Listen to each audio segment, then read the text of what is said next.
Rise. I pledge allegiance to the flag of the United States of America and to the republic for which it stands, one nation, under God, indivisible, with liberty and justice for all. You may be seated. Please call the roll. Commissioner Brian Hammond. Here. Councilwoman Holly Smith. Here. Pamela Cronin. Tony Lappy. Tony Lappy. Here. Jay Johnson. Here. Rob Wells. Gary Kramer. Here. Councilman Bill Sankey. Here. Councilman Nigel Foley. Here. Mayor Dan Allers. Here. Excused are Councilman Larry Kiesel, Councilwoman Darla Vaughn, Bill Wychulis, and Fran Myers. We do have a quorum. All right, thank you very much. The first item on the agenda for today is the approval of the March 16th, 2023 minutes. I assume everyone's had a chance to review them. Does somebody wish to make a motion for approval? So moved. Second. Okay, the motion is from Mr. Johnson and the second is from Councilwoman Smith. Do we have any discussion on the minutes? No? Are there any objections?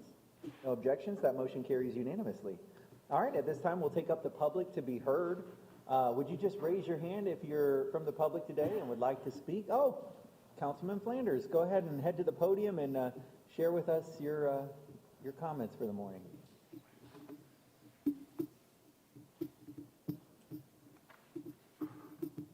And I guess it's probably President or Director Flanders, but old habits die hard. Well, thank you, Chairman. I did spend a little time across the street, no doubt about that. Thank you, everyone. I'm Mike Flanders, the President and CEO of the Edison Ford Winter States, and thank you for allowing me to speak and say a few words today. I just wanted to give you a few facts that are very common known to all of us at the estates in the city, but maybe not so much to outside of the property. This year's an interesting year. We have two anniversaries. One is 75 years ago, the city of Fort Myers opened the Edison estate only, open to the public in 1948. 20 years ago, another anniversary, the city, after running the estates for such a long time, kept the ownership of the estates, but eliminated the Edison and Ford Winter States as a department of the city. The department was not specifically professionally qualified to look at historic preservation, look at tourism, and look at the things that the Edison Ford Estates was specifically about. So they did a nonprofit company to run the Edison and Ford Estates in 2003. And that's called the Thomas Edison and Henry Ford Winter States, Inc. So I want you to know our non-for-profit company is entirely responsible for the operation of the estates. Of course, it's city property, and one of the things about it being city property, the only way the city interfaces with us is if there's any capital improvements that need to be repaired, such as the road nearby or the utilities underground, they do participate with that. But outside of that, they do not participate with any funding whatsoever for the estates. So I guess my point here initially is we get no city funding from the estates. It's totally the revenue we bring in is our budget, and that's what we spend primarily to take care of the estates. And I'll give you an example. One of our biggest goals every year is we must collect near $2.5 million every year to generally maintain and preserve our 12 historic buildings and the 20 acres of botanical gardens. That's always a threshold we try to get to, is to allocate that $2.5 million mainly for that purpose of preservation and upkeep so that the estates will appear just as brand new and as good as it can look for all the visitors. That's on our dime. Everything else is on our dime also, which we usually obtain a budget and can have a revenue approaching near $5 million. But I just want you to know that we're self-funded, and that's the part of what we do. The money we get from the TDC is a great asset and a great grant that we get. We want to thank you for that. That establishes mostly our advertising and marketing budget. I think we do contribute about another 20 or 25% of what we get from the TDC to make the budget whole. But I just want to quickly tell you today that we appreciate the annual financial assistance granted to us from the TDC's Attractions Marketing Program. We appreciate it very much. I think we've been on that program for about 15 years. But we have seen in these recent times of COVID and hurricanes, when things have been much tougher than usual for everyone, that the funding for the estates from the TDC within the past 2 years has dropped 20% and 40%. And that's the TDC's decision, and we don't want to get into that business. I'm just here to say that we're concerned about that drop, and we just wish you today and ask you that you please keep in mind the huge positive impact that the internationally known Edison Ford Winter Estates contributes to Lee County tourism and economic growth. And we wish you well in your decisions and to go forward, and I thank you for your time. If there's anything quickly I can answer any questions you may have, I'll be glad to do that, or you can definitely email and talk to me later as you wish. Good. Thank you, Mr. Flanders. Appreciate your comments today. Thank you very much. Thank you so much. Okay, anybody else from the public that wishes to be heard? Okay, I see no further speakers, so we will move to municipalities to be heard. Are there any municipalities who would like to be heard this morning? Okay, I see no speakers, so we will move to the report of the Executive Director. Cam? Good morning. Happy April. Good morning. Start with the bed tax. February bed tax collections came in at $4.3 million. That is down 46% compared to last year. And then looking at the fiscal year to date, which would be October through February, we're at almost $9 million, which is a decline of 42.5% over this same period last year. STAR report for the month of February, occupancy at 84.1%, ADR 243.87, and RevPAR 205.09. All of those, of course, are declines over the previous year. Our key data dashboard information on the vacation rentals, they're showing an occupancy of about 45%, ADR at 282 for RevPAR of 129, and of course, again, declines over the previous year. Passenger activity at the airport, just under 1 million passengers through the airport in February, a decline of 15.8%. And for the calendar year, just January and February, of course, 1.9 million passengers through the airport, a decline of 13.4%. I would like to invite Ray to come up and give us a communications update. Thank you, Ray.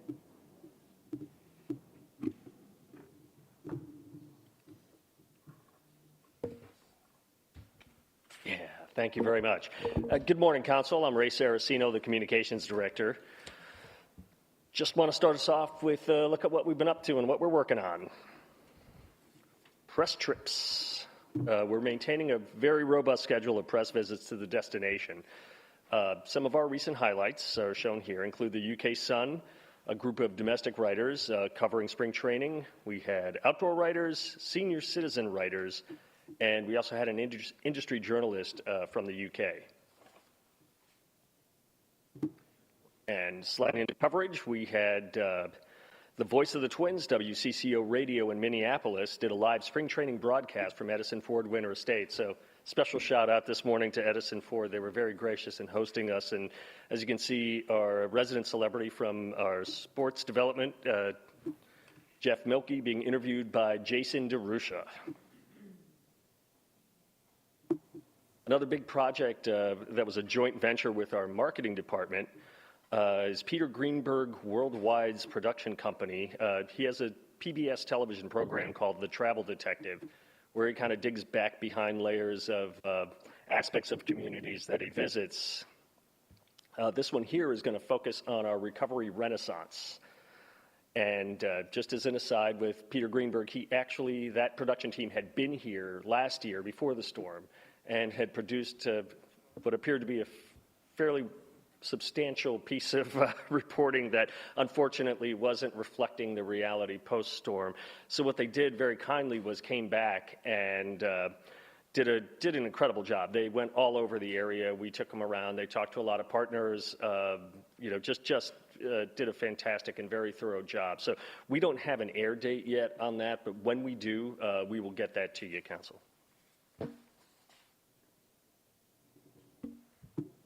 And this is another marketing communications partnership, and I'd like to make sure I give a shout out to some of the people who were involved in this. It's Fort Myers Brewing, the Florida rep, Rick Bauer from 6 Mile Cypress Sloop Reserve, thanks Rick, and Captiva Cruises, and of course our very own Tamara Pygot, who was interviewed during 5 of the Minnesota Twins spring training games at Hammond Stadium. They did an excellent job promoting the destination. We really appreciate it. And this was part of a bigger media buy. So again, part of what we're doing to try to ensure that the rest of the world knows the destination is open and welcoming guests. And on an even happier note, I just have 3 words to describe this: is drive market coverage. The Orlando Sentinel sent a photojournalist to report on conditions in the area here at the end of February. And he was traveling alone, but he reached out to us, and we were able to coordinate some visits and some interviews, which worked out very well. He happened to be here the day the lighthouse was relit on the 28th, which was a great, just fantastic boon. We were very fortunate to be part of that. And as you can see, the next day, the photo ran on the front of the Orlando Sentinel. And it's kind of the gift that keeps on giving, because he's run 3 stories since then about our destination, the most recent last Sunday. Just as an aside, I wasn't going to mention this, but I feel it's important. He paddleboarded, stand-up paddleboard from Pine Island out to Cabbage Key and back. And if you read the story that ran Sunday, you'll see that he doesn't recommend that after all. But, he gave it a shot. He's a young, fit, trim guy, so he did really well. But, he blew my mind when I saw him afterwards. All right, and we will move on to first quarter coverage. We've gotten a lot of attention, as you can imagine, and a lot of it, what we're trying to do is sort of dispel the myth that we're underwater and closed and just not available. So we've had people come from all over the world. It's been top tier media who've covered our recovery, including Weather Channel, Fox Weather, Die Welt magazine in Germany, and of course the UK Sun, who was also here before the storm to report, so reported after as well. We're greatly appreciative they could come back to join us. And also had the radio group from Germany. A lot of folks were interviewed there. Again, thanks to the Luminary for providing space for us to conduct the interviews, Yahoo News.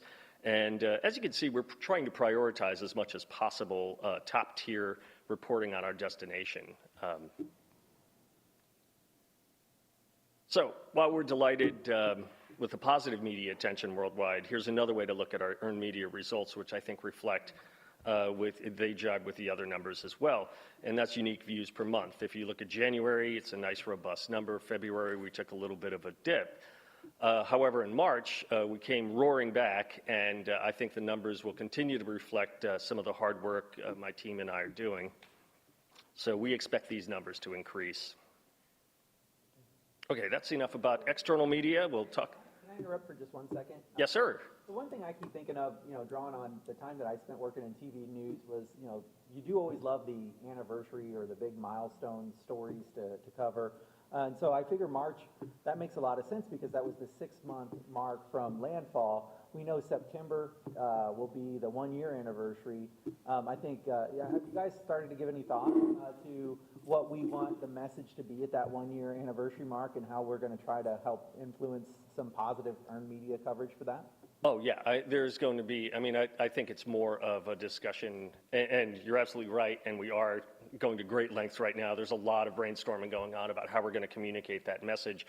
Probably the most important thing for me is just to communicate that it's certainly a somber commemoration of the experience and the event, but certainly not something that's going to be dour or, so it's a fine line. There's a balance between the two, but yeah, I expect media coverage will be enormous, and it'll be incumbent upon us to ensure that we guide the messaging as much as possible. And our focus has been from the beginning, and I think you've seen that in all the things we've been sharing, social media and everything else, is all the things that are rebounding and what's happening with those rebounds. And so the message, I think, when we get to September, and of course, we don't know exactly what will be back in September at this point, let's be honest. We have our fingers crossed on a few things, but is all of those messages of hope and recovery and resiliency. And I think, as Ray continues his conversation, you're going to hear more about that. But I think, our team is already all over it. Even beyond that, on the marketing side, thinking about some messaging around that 1-year recovery. Yeah, I concur completely. All right, thanks. And we're going to continue in a positive message. People are working hard, and it really is a renaissance, in my opinion. The amount of hard work that's gone in through all of the partners throughout the community, it's just been astounding to me. And the beauty of that is it's also astounding to the journalists who come here to cover us.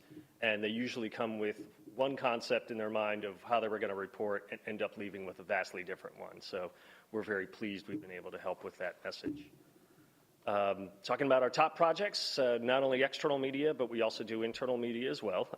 And we want to communicate from the ground up what we're up to and what we're doing to support the community outside of media. And among them is our Road to Recovery video series, which began right after the storm. Initially, we produced once a week. We pushed that out to once a month to try to focus and be able to devote resources appropriately to partners who are telling their story, willing to tell their story to us. So if you look, there's a little printout there on your desk that has QR codes, and those QR codes, if you use your phone camera, it'll take you to the website, and that's the bottom one is the Road to Recovery series. But it's been very well received, and we certainly enjoy and appreciate being able to tell our partner stories. And another of our monthly products that was weekly after the storm, and we've gone back to a normal schedule, is the Industry Partner Newsletter. And I'm sure you've all seen it. I hope you've all seen it. But it's a great resource for communication between us and our industry partners and anyone who's really interested in what's going on and what we're doing to help accomplish the mission of telling the world about our beautiful destination. And Shellcast the podcast, also a monthly feature. So we're staying busy. There's 3 of us on the team, but we churn out some work, and we're trying to do a good job for you here. Shellcast is our award-winning podcast, and the latest episode that's out now talks about spring training. Jackie Parker, who is the host of Shellcast, actually spoke to a number of people from both the area, outside of the area, people involved with the Twins. So it's a great episode, and it's certainly worth a listen. And just as another aspect to it is our next episode focuses on public art in the community, and she's working on that right now. And lastly, our Industry Partner Spotlight is another monthly video product. Again, something that we are trying to show not just the recovery, but how people are operating, what's open, what's out here. So again, sort of an organic way to communicate what's shaking in town. And also, that's the top QR code if you'd like to give it a watch. They're short videos, but again, it's great storytelling by the people who do the work here.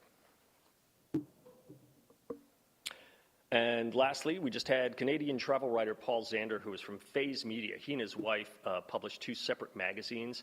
And Phase Media, it's an important mention for me because it's a young women's focused magazine, and it's sort of a very much a female empowerment positive message for young women. It's certainly worth looking at. It's phase.ca, so it's FAZE.ca. But great people. They were here for a day, spent a lot of time here in town, just delivered the goods, and we're really looking forward to seeing what they're going to do. In May, we have National Travel and Tourism Week from the 7th through the 13th, which we will be working with local media. So I may be coming to you for help with talking to them about your establishments and destination as a whole. And lastly, we will be featured presenters starring Miriam Dotson and Brian and Tamara at IPW, which is it's going to be in San Antonio. It's the Media Marketplace and Press Conference, and it's, to me, the premier international place to tell people about our story. We're going to hopefully have many journalists, overseas journalists, who will be there to get a chance to hear what we have to say and to tell them about our recovery and renaissance here in the area. And pending any questions from you, that's my presentation. Ray? Any questions for Ray at all? No? Thank you, Ray. Ray, All right. you did a great job. All right.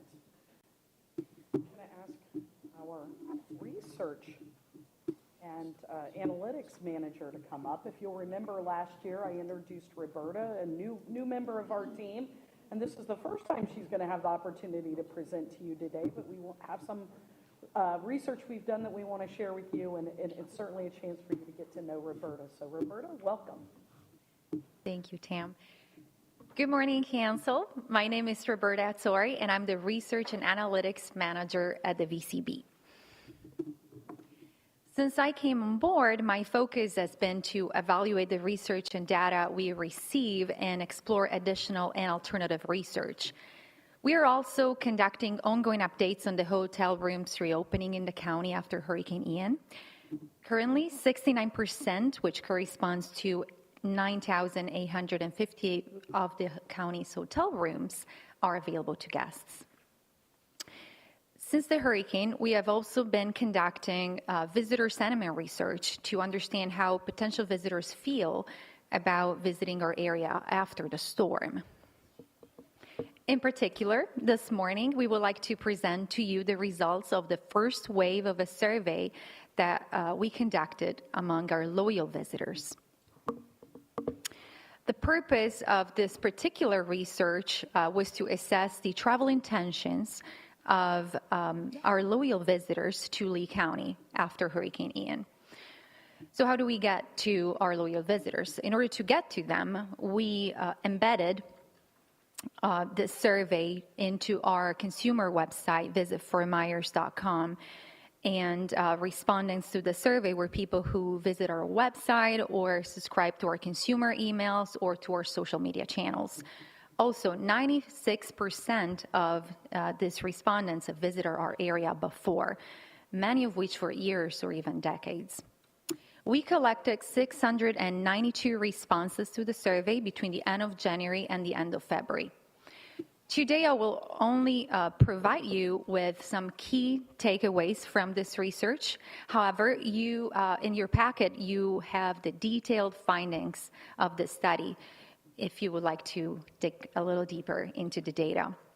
So 95% of the respondents were from the United States and 5% were international.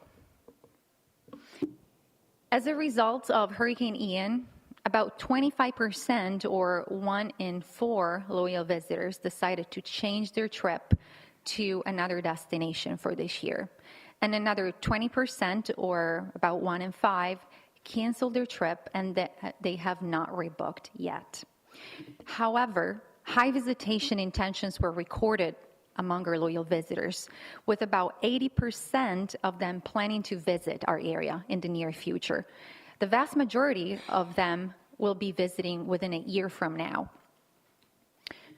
Some key findings from the research were that those people who visited both before and after Ian, and those who visited only after Ian, are planning to come back sooner to our area than those who only came here before Ian.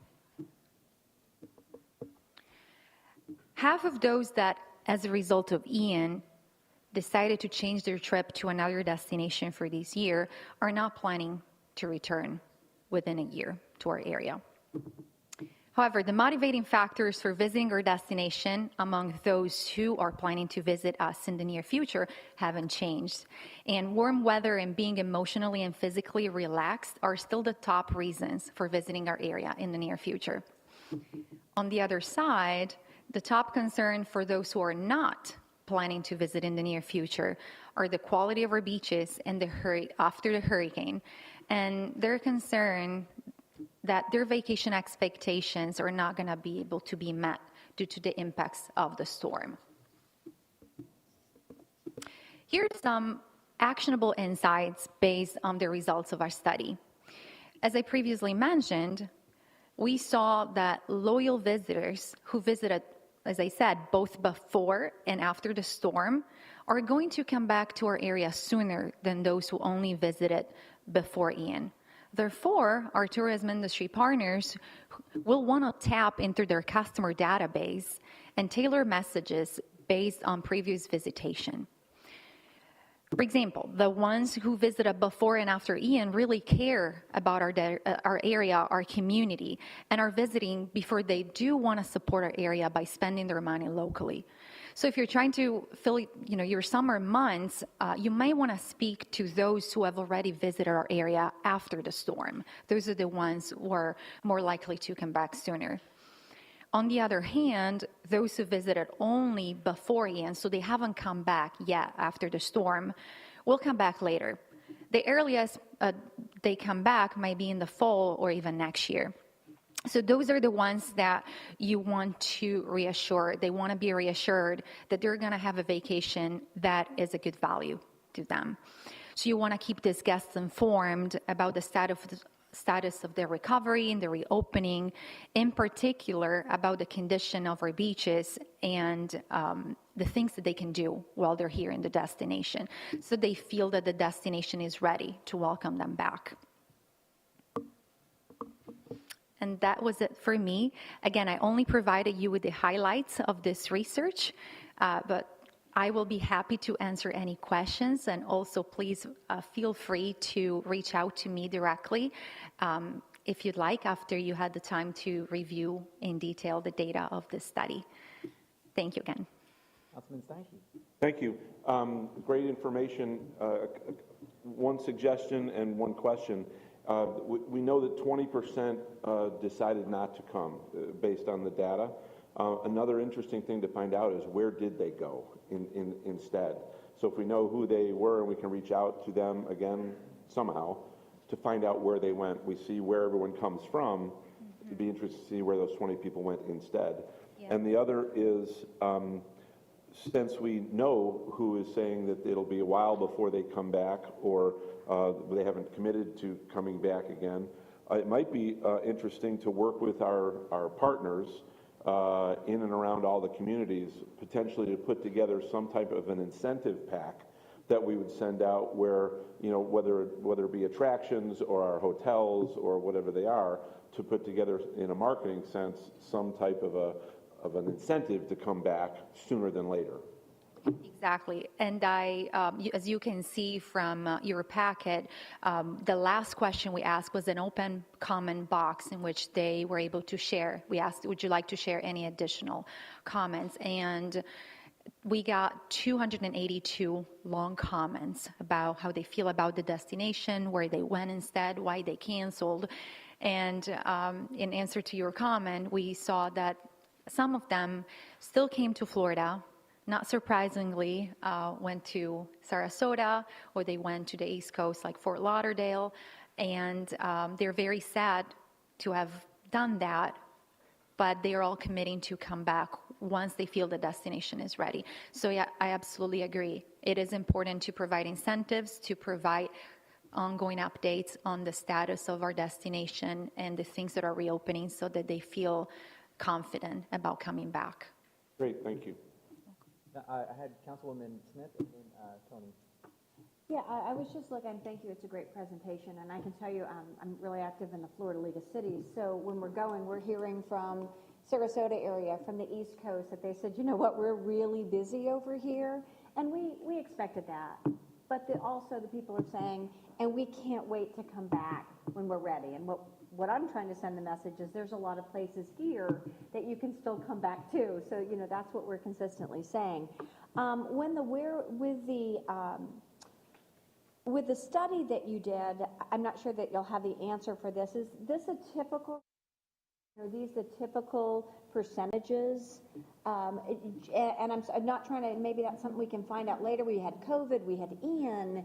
So when I look at the European countries that were Canada and Europe that were strong. Well, And remember, this was January to February. Right. No, I Loyal know. visitors visiting our website and, or on our social media channels or reading our newsletters. So I would say that map you saw looks very typical of a winter visitor to our area, Okay. right? You know, that's, like Florida was only 8%. That's, you know, normally if you look at the whole year, Florida's a larger percent of our visitation, but 8% sounds about right for people who would be coming in the winter time.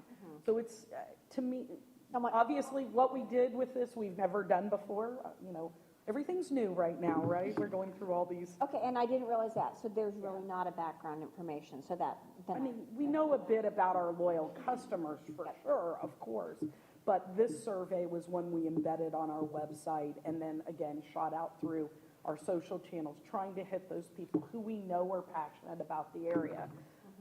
In addition to this research, we have DSG doing another visitor sentiment survey. This is just, again, the loyalist. We wanted to get our arms around them. And then they're doing research, and we're doing multiple waves. You'll remember we had that in your packet last month. Joseph and the team from down St. Germain are doing that. And we're doing that in partnership with Naples, saves us a little bit of money, but this was more of an internal based off of our website. So we're going to have deeper information, not just about the loyalists, but about other people as well. so with the loyalists, do you have a percentage of response that you sent out compared to what you received? I mean, a lot of time, maybe it might be under 30% that you get a response on. Any? Oh, well, I mean, our database is 200. I mean, it's a huge number, Brian. You'll have to help me with that. Apologies. Not for now. No. Closer to 300,000 loyalists. I mean, subscribers to our newsletter. Okay. Yeah. So obviously a small percentage. Yeah, and usually. Correct. I've got Mr. Lappy, Mr. Kramer, and then Mr. Johnson. Yeah, real quickly, these are all loyalists that you've done. Of the 692 that responded, do you know the locales of these people? Were they on mainland and Bonita, Fort Myers, or Sanibel, Diva? Do you have any of that breakout? We don't. We didn't. We wanted to keep it short. We only asked 8 questions in total. We didn't ask where they visited, especially because many of them visited many times. We noticed they really are the most loyal visitors because they said they've been visiting for 30, 40 years, many of them. We saw that from their comments. So we didn't ask them where they went. We noticed something from the comments. We noticed that, of course, all of them expressed how much they love this area. Many of them mentioned Fort Myers Beach in the comments, and Sanibel, but also Cape Coral, Fort Myers, Bonita, really all the different neighborhoods and areas of our county. And to be clear, our goal really was, when are they going to come back? Yeah. When did they think they're, I mean, that was our main goal with this survey. Well, We kept it tight, like, when do they think they're going Yeah, to I come agree, back? but I mean, the person who might visit Fort Myers Beach might be a lot different than the people who are in Bonita or Gasparilla, just as a thought. Okay, Correct. no problem. Yes. Mr. Kramer? I just think looking at the STAR report's pretty interesting. So you see Lee County in the month of February was down 28.5% in rooms availability.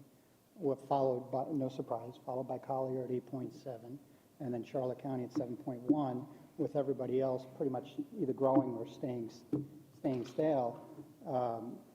And you look at the Caribbean, which grew its occupancy 21% year over year in the month of February, and year to date has grown their occupancy 25.9%, and their average rate up 16.4%.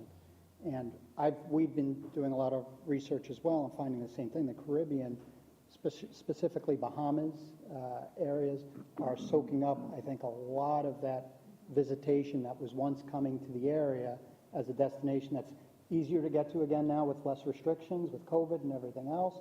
And you're seeing it significantly in the STAR report going from 60% occupancy to 73.6% with a $50, $60 rate growth. And as a reminder, you know, in 21 and 22, those numbers for them were the exact opposite. So they're mostly what you're seeing there is rebounding, right? You know, a lot of rebounding. from the pandemic, because of course people weren't traveling, so. I mean, Sarasota is down 1.2% in occupancy, so it's not like they're seeing a big influx from us coming up there. I think, we keep talking about a recession and all these things, there's definitely some impacts. Also, you see the ADR rates are soaring, and people are chiding a bit to some of this ADR increases, for sure. No question that we're seeing that. But, even when I was in Germany meeting with the tour operators, some of the conversation was, the public thinks the hurricane hit the whole west coast of Florida. It was the oil spill, the oil spill in Louisiana, and there was oil on all the beaches in Florida. Same kind of thing. People don't know their geography or don't know the details of our geography. And so, I think that, we've talked about this before. When something happens in one area, it has the potential to affect other areas. Sometimes good and sometimes bad, and I think that's what you're saying. Yeah, we're going to just have to watch that Caribbean, because it's from the Northeast, it's easy to fly to the Bahamas and get there, as opposed to coming to Southwest Florida, and they seem to be eating everybody's lunch right now because they're open. Again, Florida ate everybody's lunch the last 2 years. We're leveling off because now we have all the competition. Okay, Mr. Johnson? I had two questions. First one is on methodology. So people that you selected, or it wasn't a selection, it was people that opted in to a survey based off social, as opposed to reaching out, asking people on our database to answer that? So we didn't reach out to them directly, like you said, exactly. So we embedded the survey on our website, and then we, on our consumer emails that go out once a month around that time of year, we also embedded the link to the survey that directed them to our website, and we also posted on Facebook and our other social media platforms the link to the survey. So it was a voluntary, self-selected sample. Of the newsletter, do you know how many clicked that link and went back? Because otherwise, it seems like we're asking people that use our social channels for their opinion, as opposed to those that may go to Hyatt Social only to book, or go to Tarpons to book something. It seems limited in scope. So we, I don't know the number of clicks to that newsletter.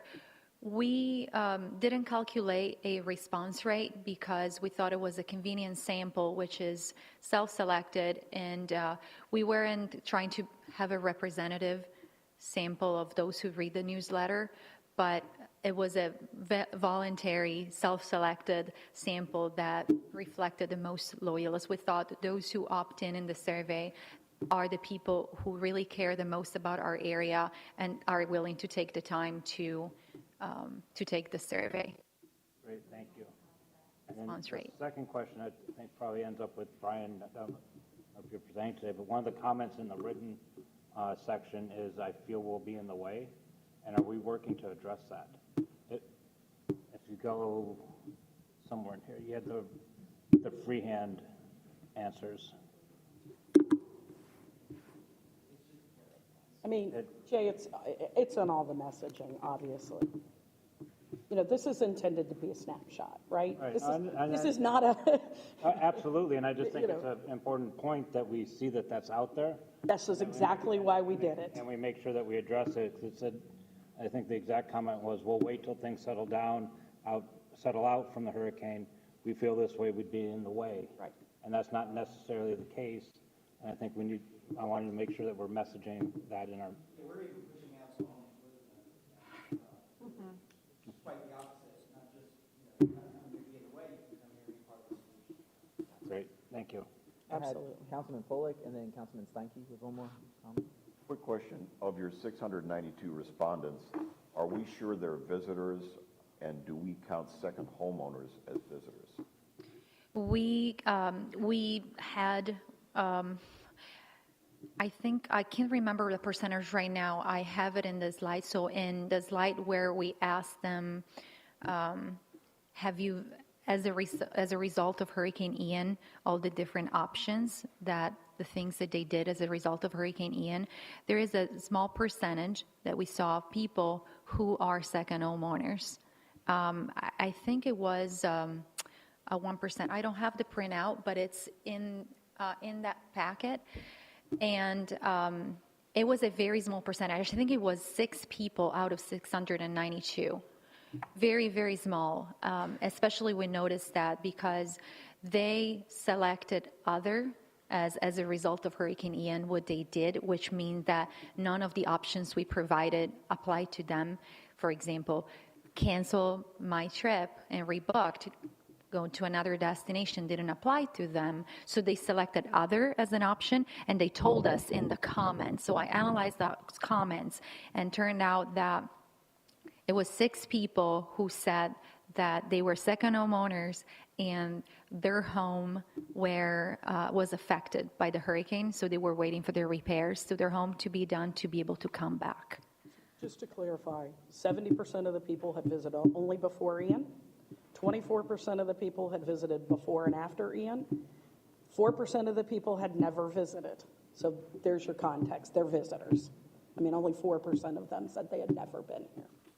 I don't discount what they're No. giving us. What I'm saying is I don't want to see that skew. Correct. And again, all we're trying to do, folks, is get a snapshot here. We're digging in real deep. That's great. Let's dig in. But this was intended to give us a messaging snapshot so that we could effectively speak to our loyal. We believe that we need to hang our hat right now on our loyalist visitors. We want people here this summer. It's going to be a challenge, right? We all know that. So this was intended to give us some messaging points for that effort. Well, I know we got 3 more reports left to receive. We'll make this the last question. Then. Just a quick one with regard to Councilmember Smith's international interest. Do we have, when we get the report for airport passenger count, do we get that domestic and international? Is there any separation in that? I'd have to defer to Ben on that. We do not get the report we get does not have a separation. It'd be interesting to see if the international travel fell, as it relates to those that came to our area. I know one thing for sure. Visitors. With the airport counts, they actually monitor the seats that the airlines are actually sending in the market, and so I'm sure they could actually break that out for you and get that kind of data. But yeah, we can take a look at that. But through our visitor intercept survey, we had identified visitors who are international versus domestic. So we're doing that on a quarterly basis. Not in this. Okay. But otherwise. All right, yes, sir. We've got 3 more reports to go, and I do want to get us out of here pretty timely today. So let's move to the sales report with Jill and Charm. Thank you, Roberta. Great report, Roberta. And welcome and congratulations on your first presentation to the TDC. I don't think she heard me. Somebody else is talking too. Jill, please. Good morning, Council. I'm Jill Vance, Director of Sales, and here's a recap of the first 6 months of this fiscal year's sales goals. Meeting leads sent and meeting leads booked by our hotel partners are still very strong, and we are ahead of pace. We are behind pace for the number of site attendees to the destination and for wedding leads sent. However, our marketing team did reactivate our weddings meeting in February, and we are seeing an increase in new wedding leads. And we are finally on pace to attain our goals for destination education and community engagement. Okay, group media, here are just a couple examples from last quarter. We restarted our meetings media in mid-January and hit the ground running with platforms and publications like Sojourn and Florida Trend and even the meeting magazines. And here's an example of a dedicated email that we launched with ePro Direct. This was a March media buy and was sent to almost 25,000 meeting planners, reiterating that we are open for business. And for our travel trade media, we have updated post-Ian our branded specialty course in North Star's Travel Agent Academy. This has been a great resource for travel advisors. Chapter 1 features what our destination has to offer to all visitors, and Chapter 2 features our destination weddings. After each section is a short quiz and ends with a final exam. Almost 1,800 travel advisors have graduated from our academy as certified destination specialists. And for our weddings media, here's a digital banner and a native ad with The Knot. The Knot really produces well for us. In fact, February, the native ad drove a click-through rate of more than 2 times the benchmark. And here's some of our group sales team's activities for last quarter. On top is Candace with Jenna Adams from the Luminary Hotel at the Religious Conference and Management Association show. There were over 450 faith-based meeting planners in attendance, and they were all very, very eager to hear about our recovery progress from Hurricane Ian. In addition to one-on-one appointments and networking events, Candace also conducted a client event, which resulted in sourcing an RFP with 600 room nights. So far, 18 leads totaling almost 12,000 room nights have already been sent to our hotel partners as a direct result of this show. We also were able to geofence this show and retargeted display ads to attendees for 1 month following the show. The click-through rate for the desktop banner was more than double the benchmark. Some travel trade activities for last quarter. Jen conducted roundtable presentations to over 250 travel advisors at the Florida Peninsula shows in Tampa, Orlando, and Melbourne, Florida. Travel advisors were thrilled to hear that 69% of our hotel rooms have reopened and that the Key West Express is up and running from their Fort Myers Beach location. Next, the upcoming activities for the domestic sales team. For April, even as we speak, Jerry and our co-op partner, Sandra Kennevan with the Westin Cape Coral, are attending the Destination Celebration shows. These are a series of meeting planner events in cities throughout the Midwest. Each event attracts over 100 high-level meeting planners, and we consistently get good results from this show. Jerry will also be attending in May the Prestige Partner Conference. So Prestige Global Meeting Source is a smaller third-party planning company. They're headquartered in Minneapolis and have about almost 80 meeting planners. Thanks to Jerry's efforts, they've become our #2 top-producing third-party planner for lead generation. And finally, for June, Lamont Associates is having their Associate Exchange Summit. So following Hurricane Ian, Lamont generously gave us a premier partnership at no cost. One of the many benefits of this partnership is direct access to their meeting planners by attending the 3-day reverse trade show. Lamont is also a smaller third-party planning company. They're headquartered in Texas, and they have over 40 meeting planners. And this is a new show for us, so we're really looking forward to the results. And there's one more thing that happened last quarter that I do want to share with you. I became a grandmother for the 2nd time. Her name is Harper Ryan Vance, and she is perfect. Are there any questions before I turn it over to our international? Your last slide was my favorite. Yeah, mine too. Mine too. I couldn't help it. Here's Charm Evans with our international activities. Thank you. Morning, Charm. Good morning, Council. Charm Evans, VCB Global Sales Manager, here to report on January through March international sales activities.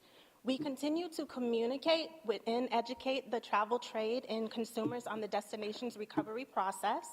We are also continuing our international approach of prioritizing Canada, Germany, and the UK markets through our marketing activities.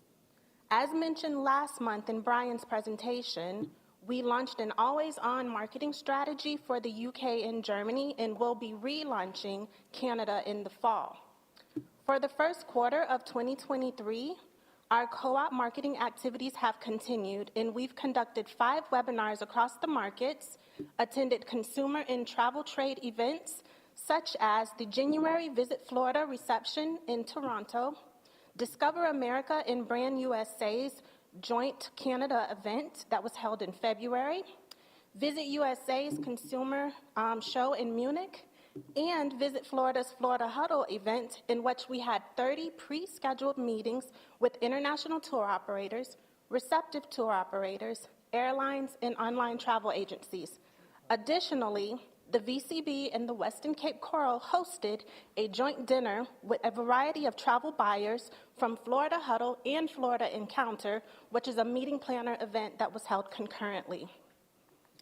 In March, Tamara Pygott and the Germany-based representatives attended ITB Berlin, one of the largest global B2B travel trade events. They held 40 one-on-one meetings with tour operators and the travel trade, conducted radio and television interviews, and hosted a Eurowings Discover event with our Port Authority partners. The collaboration between the VCB, Eurowings Discover, and the Port Authority continues to be important as we strive to increase the demand of RSW flights through our sales and marketing activities. The ITB discussions primarily focused on the destination's post-hurricane conditions, questions about which local businesses were open, status of coastal lodgings in their future, the ability of marketing materials such as video and current images, and questions about familiarization trips for late 2023 and 24. Tamara and the team encouraged the international travel trade to continue sending visitors to the area. During the coming months, we will be attending the Travel Bulletin's Family Holiday Virtual event, which is one of the UK's leading weekly travel trade publications for travel agents. We're also attending Eurowings Discover Florida Roadshow with Visit Florida, and that will be taking place across 5 German cities where we have the opportunity to network and present to 40 to 50 agents in each location. And finally, we'll be attending USTA's IPW in San Antonio, Texas. This is another large appointment-based show where we will meet with the international buyers and travel journalists from over 70 countries. We take part in pre-scheduled appointments over the course of 3 days, and we will also be hosting a press conference, as Ray mentioned, about Lee County. We are also happy to have the Western Cape Coral attending as a partner at this year's show. That concludes my report. Are there any questions? Mr. Wells. It's kind of a general question. Do you get a lot of, if there was a big news story on a disaster that happened in Germany, I may or may not know it happened or remember it happened. When you're overseas or you're dealing with a lot of overseas people, is it really on their minds, this hurricane, or is it something that they don't know about that sometimes you educate them about? So it's a little bit of both. They are aware of our destination and what happened here. And like Tam mentioned earlier, it's all of Florida, not just really our location.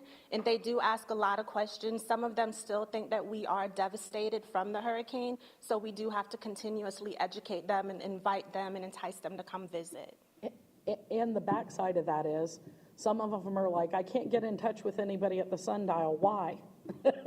So, I mean, it goes both ways. Some of them know a lot, and some of them know very little. So it's, the constant education. Continuous. Thank you. All right. Thank you, Charm. We're going to bring up Simone with the Visitor Services report. Good morning, Council. I'm very happy to be here to report on visitor services for the second quarter, the period from January to February of this year.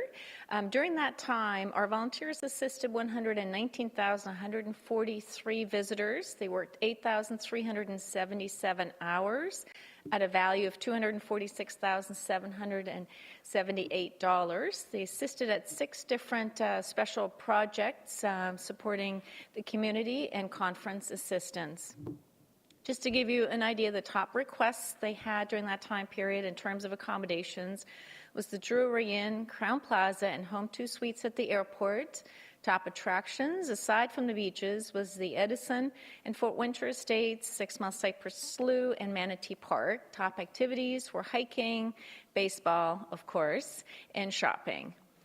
Some of the highlights that our volunteers assisted at, they were at Art Fest Fort Myers, USA Men's Gymnastics. They greeted the Avelo Airlines inaugural flight and participated in the Port Authority's mass casualty incident event.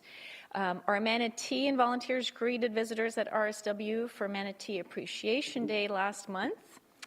And they were able to attend various destination education training sessions, such as at the Homewood Suites, Bonita Springs and Wonder Gardens, Sun Harvest Citrus and Hammond Stadium, Koreshan State Park, Weston Cape Coral Resort, attended baseball games, and a behind-the-scenes airport tour.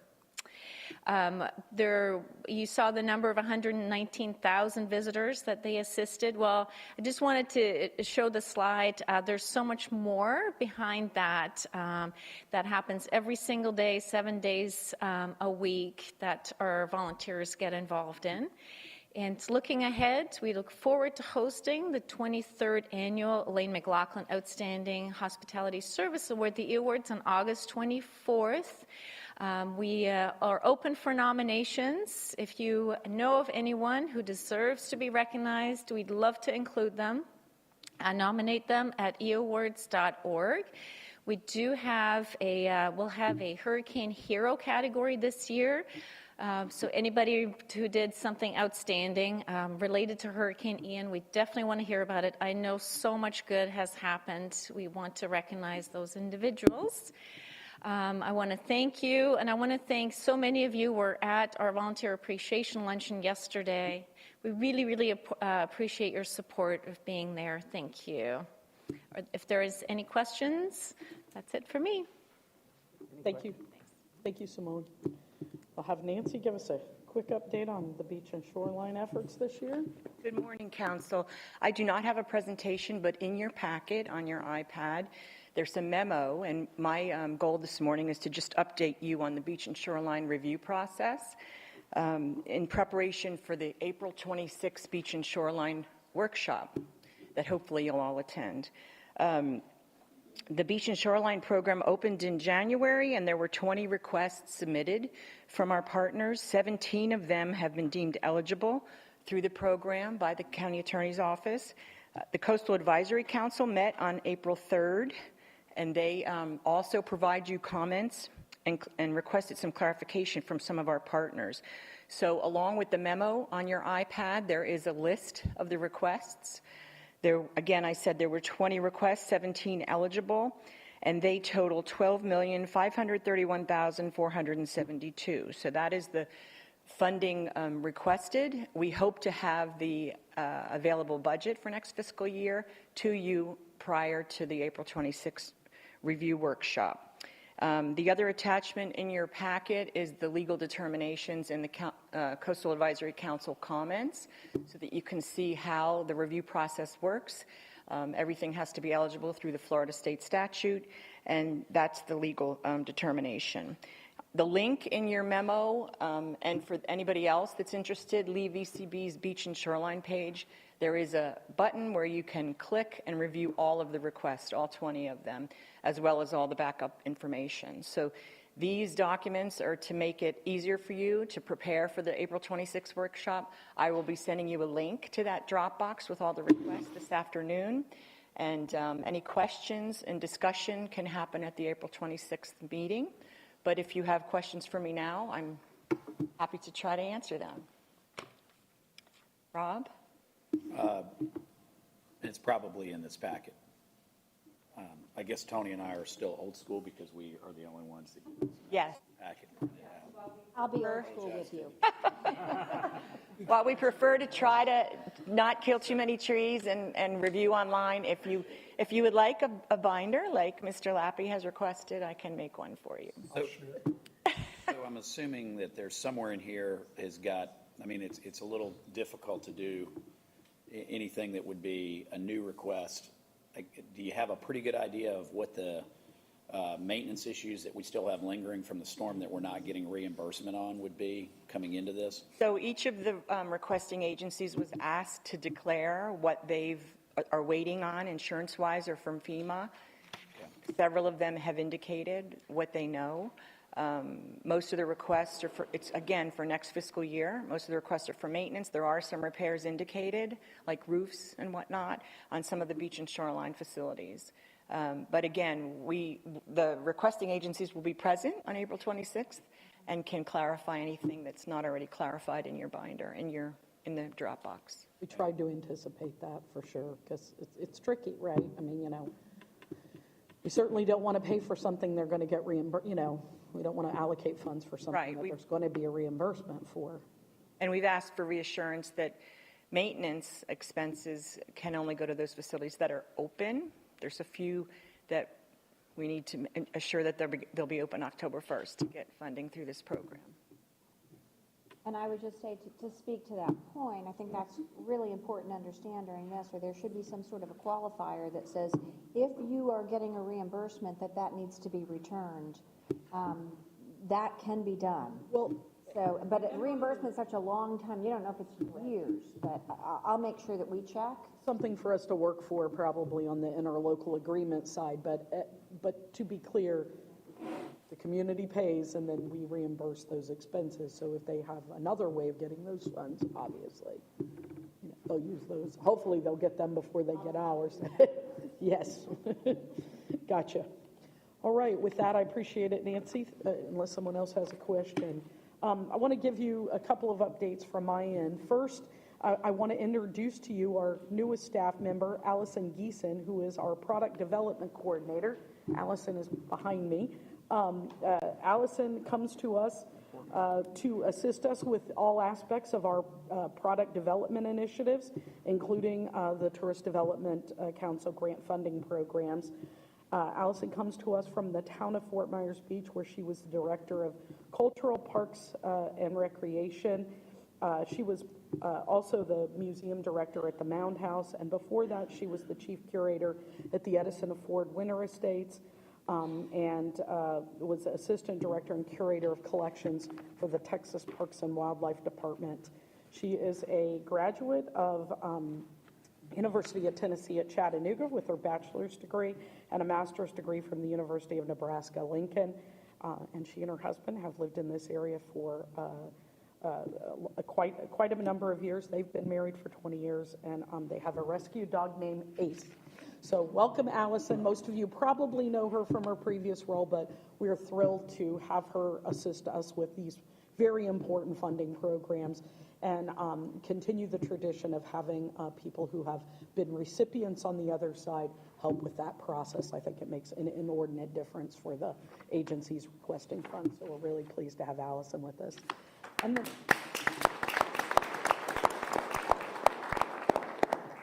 the next thing I want to share with you, and I'm going to have to ask Nick and Amanda to pull up an image for me. This doesn't happen very often, but occasionally we get a share that is worthy of sharing at TDC. And a gentleman reached out to Ben Abbas from Public Safety and shared this email that I'm going to read you, and I'm going to try to cut some of it out because it's a full page, and I know we've already been long today, but he says, "My name is Brad Peisig. On March 4th, we were in Lee County for my daughter's wedding. We are from Wisconsin, and we were definitely not used to 85-degree weather and the humidity. The ceremony was to be held at 4 p.m. My wife had been outside working on helping set up for the wedding. She had been drinking some water, but not enough. About 11 a.m., she became very lightheaded. It did not take her long to go into a state of not knowing what was going on. My daughter called 911, and within minutes, there were 2 firemen and an EMT person there. I apologize I didn't catch the name of the man that was from your office that was first to arrive. They very quickly went to work and asked a lot of questions." Well, I can tell you who arrived. Louis Campos, Alex Priest, and Caitlin Robb from our public safety department arrived to help these folks. They were very professional and intensely working on figuring out what was going on with my wife. She was to the point that she did not know her last name or what month it was. They got fluids into her and did a lot of on-site testing. During this time, my 5 children were watching the whole thing unfold. I have to say, Lewis is a rock star. He took my kids aside and was explaining to them what was going on. He was doing everything that he could to help them understand that things were under control. He interjected humor. At one point, he brought my youngest a copy of the EKG and showed him the chart. He said, "This is your mom's heart saying hello and goodbye," showing him that her heart was working just fine. My wife came around and was doing better. The paramedics gave us a choice that they could release her to us or they could take her to the hospital for more tests. We chose for her to go to the hospital. On the way there, they were able to get another bag of fluid into her. Upon arriving at the hospital, Lewis proceeded to propose to the nurse there. He said that he would marry her, even though he is currently married, if they could get my wife to the wedding on time. He also told my wife to tell the kids that he meowed the whole way to the hospital. Lewis really helped the whole situation and was so great. To finish the story, the people at the hospital were great and got my wife feeling a lot better, and we got to the wedding ahead of the ceremony starting. All thanks to the wonderful team you have. As a side benefit, Lewis and his partner, I'm sorry I did not catch her name again, Caitlin, stopped by the wedding and got some cupcakes. I've attached a couple of photos that we took. I want to say that every member of your staff is so professional. They obviously are very competent individuals, but they are also great people. I'm in the business world, and when you have staff members that perform like that, they have great leadership. I really want to say thank you to you and your staff. Without them and their quick action, my wife may have missed her daughter's wedding. We will forever remember them. So, visitors get helped in many, many ways when they're on our destination. This group from Public Safety was amazing, and I wanted to share that with you. Our team has nominated them for an internal award we call One Org Award, and just to be clear, the last person that we nominated won, so we're hoping that we write really good, we are marketing people, right? We write good proposals, and we're hoping they win as well. Honestly, his letter, it tells the whole story. I don't need to do anything. It's a great story, but just an example of how on every level the people that come to our community are interacting with people who will decide whether they return. And that's why we focus so much energy on customer service, our Guest First program. But a big thank you. And Chris, I know you happen to also oversee the public safety team, but from our team to them, I wanted to, in this meeting, share that. My report was sharing that with you. So thank you. Thank you, Tina. That's awesome. Those are the kind of stories that make you really proud of the people who work here, so thank you very much. All right, so that concludes the report of the executive director. Is there any for council information? Or? There might be a few things in your packet for you to review, but I'll let you get to those when you have time. Okay, good deal. How about any member items? Let's start with Ms. Cronin. Anything? Thank you. I just have two real quick things. One is, Moan, thank you again. That event yesterday was fabulous. Your creative team and the visitor service team are so wonderful. And I always love the theming, but that one was particularly wonderful. And the way you tied in all the spots and the visitors and the numbers of years and everything was amazing. It was really, really a lot of fun. And the other thing is, Tam and I talked to, or communicated back and forth with Spencer Roach yesterday with regard to House Bill 7053, and he needs to hear from us. He hasn't heard from anybody. I was like the first person he heard from. And it was supposed to go to committee yesterday. It's been delayed, I think, until Tuesday. Yeah. It's delayed. It's delayed. We don't have a date, but it's been delayed. So, but anybody who's interested in that, we've gotten several notices on it. Please just send a text, or give him a phone call. He called us back immediately twice. But it's really important because he doesn't understand why it affects us, especially small businesses. He said, "Well, I don't know why would this affect you at all?" So we really need to get hold of him. And others, but he's interested specifically. Okay, that's it. Thank you. I have nothing today. Thank you. So sorry that I couldn't be we had a council meeting, which typically we don't have on Wednesdays. That is one of my favorite events that you all hold. It feels so good. In response to Pam, it's not agendaed. We're in week 6. and we're going to knock on this to say it is mostly dad. But I've certainly reached out to the previous committee members and leads regarding that, and I know, Tam, thank you. You're sending information to us all the time. That's very helpful for us. But we're looking at that, saying since it has not been agendaed and we're almost through session, that it can come. We know that it can come through. So I'll follow up as well individually with him. Just a couple things. May 3rd, we have Islands Night. So we'll be celebrating as we always do. And it's likely going to rain because it likely always does rain at Islands Night at the Twin Stadium. But it'll be our 30th Islands Night. And we'll also be celebrating the 61st anniversary of our local Chamber of Commerce. And unfortunately, since we will not be able to hold our July 4th events as we typically do at the City of Sanibel, which the world loves, this is kind of going to be our celebration. So if you're around, Islands Night at the Twin Stadium on May 3rd. And I was just really excited to note that and Sanibel has been recognized as one of the top 10 small towns to come to, and we were number 7, and this was actually a post-Ian. So we're very proud of that. We're excited about that. We know we're coming back. In response to saying, people staying out of the way, we are encouraging people to come.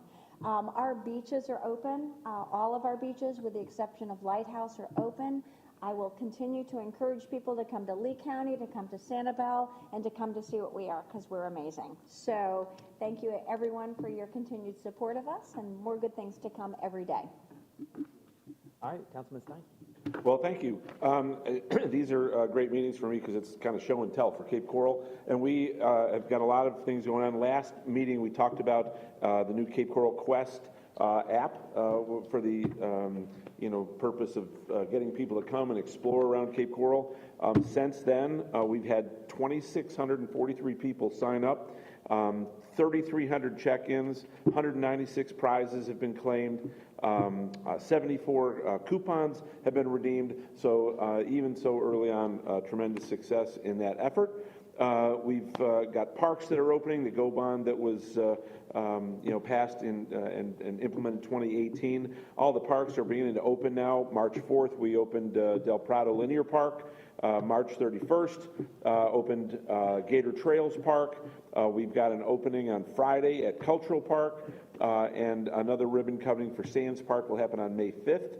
While all the commercial entities have done the best that they can to clean up after Ian, there's still all the little stuff that remains.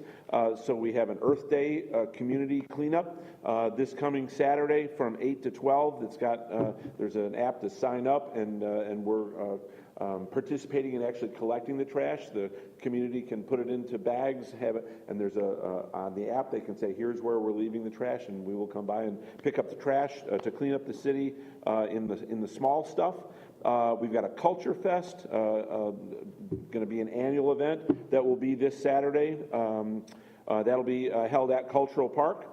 And a tremendous effort between the City of Fort Myers and Cape Coral to deal with wastewater that needs to leave Fort Myers and the need for our freshwater canals in Cape Coral to need water. An interlocal agreement was put together, and we will set a Guinness Book of World Records by having a horizontal directional drill under the river between Cape Coral and Fort Myers to bring water that Fort Myers needs to get rid of to Cape Coral for us to put through our reclamation plant and fill the freshwater canals that does all the irrigation there. It'll be over 7,000 feet of under-river drilling, which will set a Guinness Book of World Records.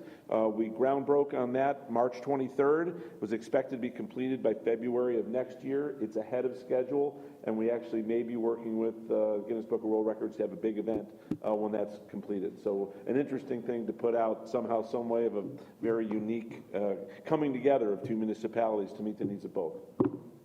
Very good. Mayor Alex. Yeah, just a couple things. We have a new town manager that will be starting hopefully May 1st. His name is Andrew Hyatt. He was previously the town manager for Surfside when the building collapsed. So he'll be, again, hopefully starting May 1st. Our beach berm, emergency beach berm, we've got the sand placed out. We're now starting to spread it out. So we've seen many more beachgoers than we ever thought we'd see after the storm. So that was a good thing to see. But if you're driving through Estero Boulevard and you see those mountains and mountains of sand, that's the staging for getting the beach berm done. We're working as fast as we can to try to get it done before turtle season. Likely not going to happen, but we'll definitely have it done before hurricane season starts up again.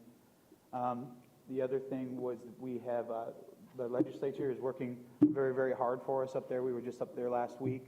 We advocated at the beginning, the town manager and myself went up and were really advocating for, revenue replacement, and is there something that they can do? So they put together with Senator Pasadomo and the group up there, really worked hard to get this bridge loan through that local municipalities can apply for. So we were the first to apply for it, and we're fortunate enough to get the first recipient of that. So that's giving us a little bit. Hopefully we don't have to use it, but it's there just in case we need it. And the last thing is just a public service, speaking of Sanibel, to check your license plates on your vehicles. My daughter and I were taking a drive through Sanibel the other day, and Sanibel's finest pulled me over to tell me that I was driving a stolen vehicle. Well, someone had stolen the plate off my vehicle. That was from another car. They worked it out. They were very professional, but evidently that's been going around. So check your plates in your car to make sure they're the ones that belong to you.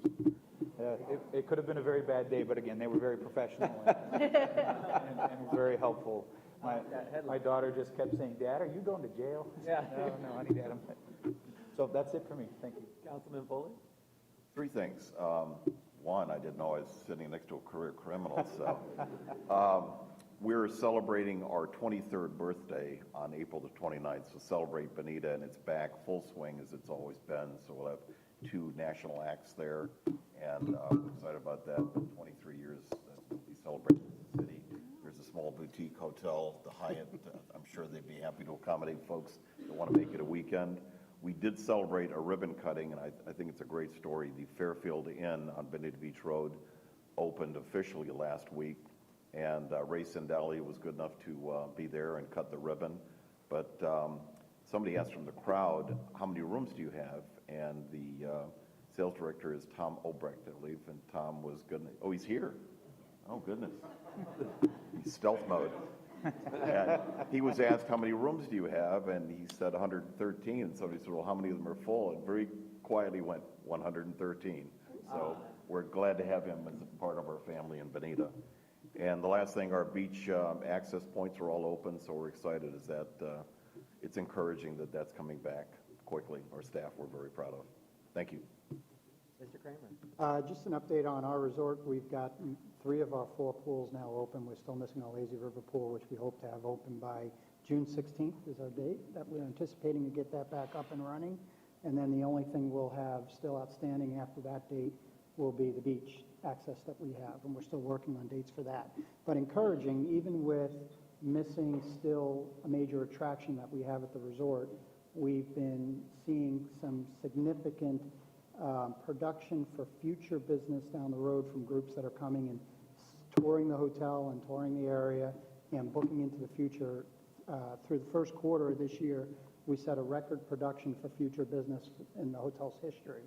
And I'm really excited to say that while September of this year was a year that we thought we'd probably just write off for group business, between September of this year and September of next year, we put $500,000 worth of group business on the books for September of this year and September of next year. So people have shorter memories, and that's a good thing. So. Good job. All right. Yeah. Mr. Wells? Nothing at this time, thank you. All right, Mr. Lappy? Good. Good. All right. Well, thank you very much, everyone. That's a great meeting, and I see no further business before us, so we're adjourned. Thank you.